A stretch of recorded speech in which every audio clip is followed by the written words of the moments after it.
Hello there, and welcome back to another episode of Dr. Robotnik's Ring Races. I've just found out that completing this playthrough is a matter of urgency now. Ring Races is doing something unheard of in the SRB2 sphere and is actually releasing a major update, V2.4, which looks to overhaul much of the game. While it appears your progress won't be reset upon the update's release, the sweeping changes to gameplay would be awkward if they come into effect in the last few episodes of the playthrough, so I'll try and get this over with and stop that happening. Let's get into the spirit of things and hurry this along. Shrink up, lots of B ranks, let's go go go. Sonic Rush Adventure wasn't a game I was expecting to see represented here, seeing as it's gone under the radar since release, but hey, I'm not going to complain about seeing Haunted Sip again.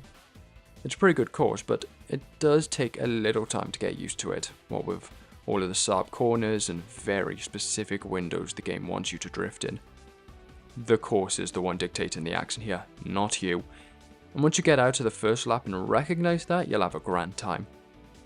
These jumps are easily the most memorable part and were surprisingly simple to use, although it was the outcome of riding one that allowed competitors to catch up to me after being unbothered by them for most of the race. Luckily, I still had some sneakers on hand to swoop past them at the last corner and claim my victory.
It was only as I began scripting this segment that I realised why I recognised Robotnik Winter.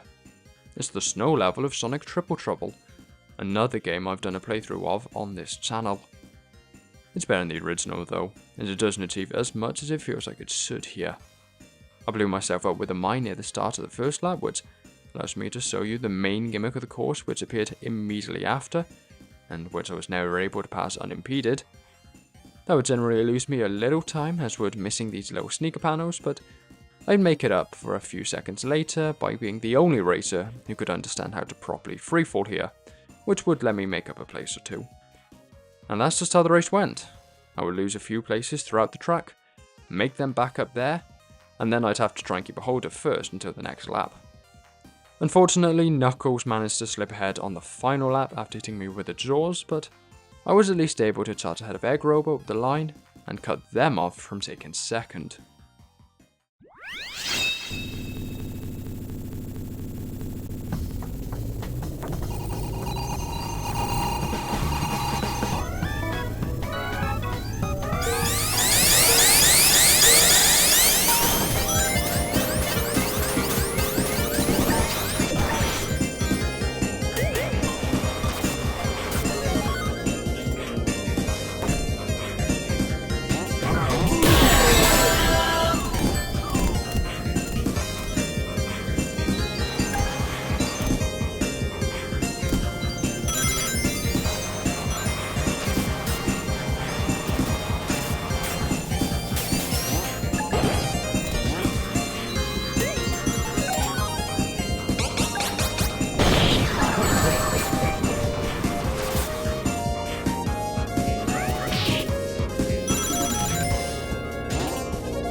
Frosty Courtyard was a tragedy.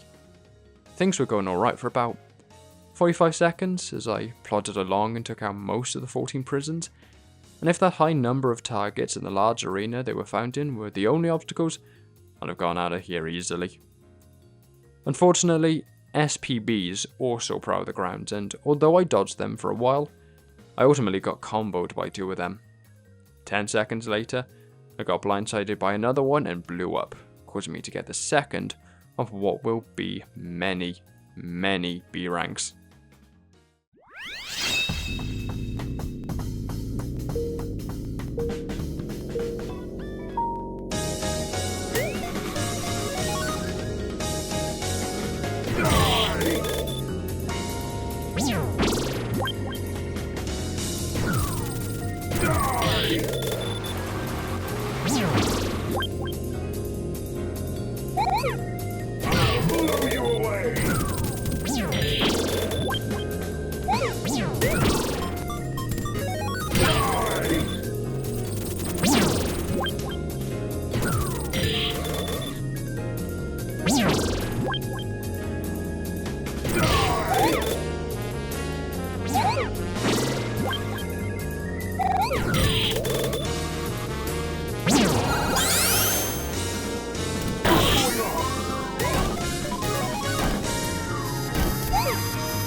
Spire Sewer feels like 2 words at totally opposite levels of grandiosity, but apparently this is just the first of at least 2, so what do I know?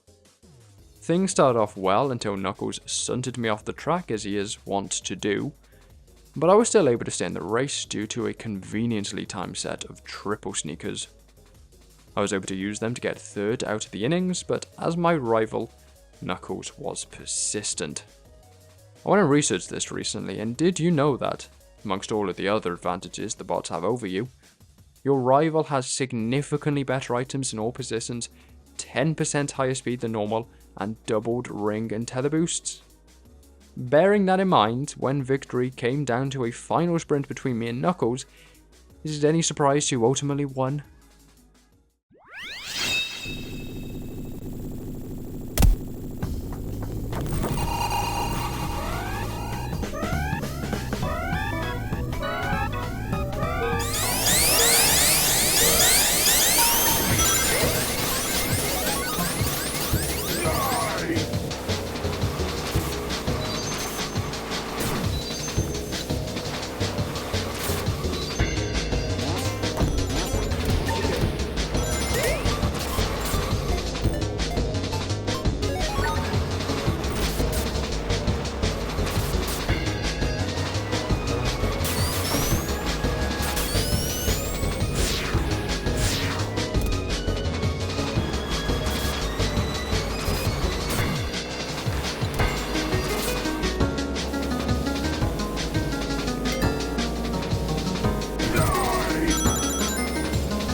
Abyss Garden is a fun time.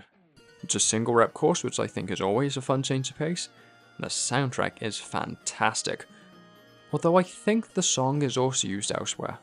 I've definitely heard it somewhere before, maybe in SRB2K or something. The first lap was uneventful, with Knuckles overtaking me right on the transition to lap 2, and he ran away with it for a while. He got absolutely decimated by a set of spikes though, which opened back up an opportunity for me and an unlikely star, Caterkiller. Yes, from this point on, this unremarkable bandit from Marble Zone somehow took the spotlight, holding his own against the far superior rival AI and staying in the competition. Ultimately, they won, albeit only after I pushed them into the finish line. Oh, the horrors of playing as a super heavyweight.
Abyss Gate is another prison break arena with the old prison over a quarter pipe trick, and so it went about as well as any other arena that contains one of those.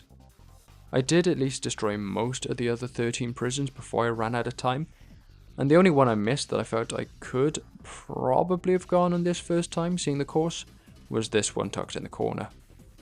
I don't know where you're supposed to lob a Gatsa bomb from to hit this one, but wherever that may have been, it was what I was trying to find as I ran out of time.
Blizzard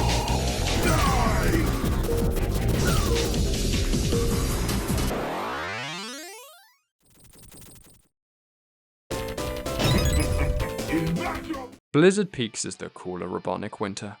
It's faster, it's longer, there's a ton of tripwire shortcuts that lead to so many alternate routes that there's practically an entire second course atop and alongside the main one. It's peak, man. I was pretty dominant the entire way, with an early sneaker getting me to the front and then just plain good driving. There's a lot here to confuse the AI as well, like all of the split paths and fast falling and racing lines, so if you can get ahead, you should be able to keep it up with only some minor opposition. I did see Caterkiller making some moves, so clearly his Abyss Garden victory perked him up, but I had a pretty easy win in the end.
Despite a long string of B ranks, I had apparently somehow done well enough through the Shrunk Cup to get it into its sealed star.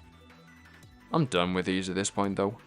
I spent so much time trying to get into them, falling out of them, trying to do inane challenges for often measly rewards in them, and now repeating them in multiple cups that I've completely zoned out. This one is Steeple, and I've already gone at Super Emerald in the Aqua Cup, so I've seen it enough that I really wasn't feeling motivated to go for it. Luckily, I didn't have that many lives to burn, so I was at least out of it quickly.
with an extremely long list of B ranks added to my name, topped off with a final cumulative B rank across the board, it seemed strangely fitting that the cup I unlocked here would be the Bomb Cup.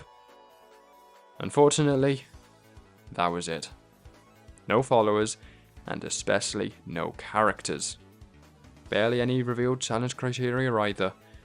Another disappointingly deflating end to a cup. Anyway, that was the Shrink Cup, and with that done, there are only 6 cups left in the game, and so just 6 more episodes in this playthrough. That hopefully shouldn't take too long, so if V2.4 can hold off for just another 2 to 3 months, that would be great. I hope you enjoyed the video and that you'll tune in for the Bomb Cup, but for now, ciao.